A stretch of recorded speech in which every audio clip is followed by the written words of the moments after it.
जी हाँ, ग्राम पंचायत राज मोहम्मदपुर कुंवारी के समस्त ग्राम वासियों को पंचायत समिति की ओर से विजयादशमी की हार्दिक शुभकामनाएं।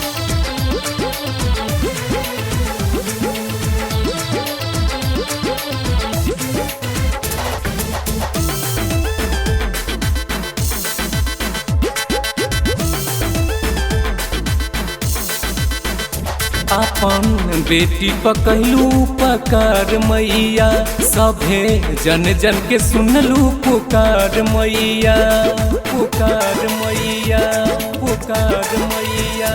अपन बेटिया पकलू पकार मैया, सभे जन जन के सुनलू पुकार मैया। निरपुर कुंवारी के लजिया बचैलू अनुरंजनी के जितैलू मैया, पंचायत समिति बनैलू।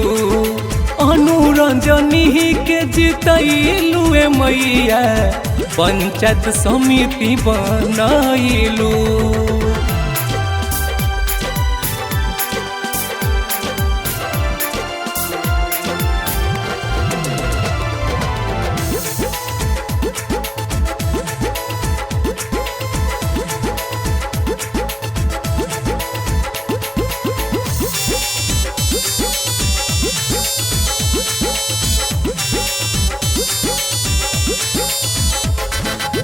रखी हो आबाद माई अपन सब लाल के,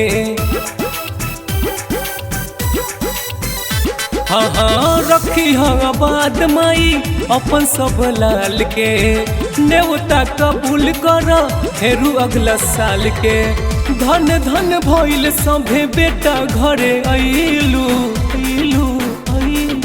अनुरंजनी के जितैलू मैया, पंचायत समिति बनैलू। अनुरंजनी के जितैलू मैया, पंचायत समिति बनैलू।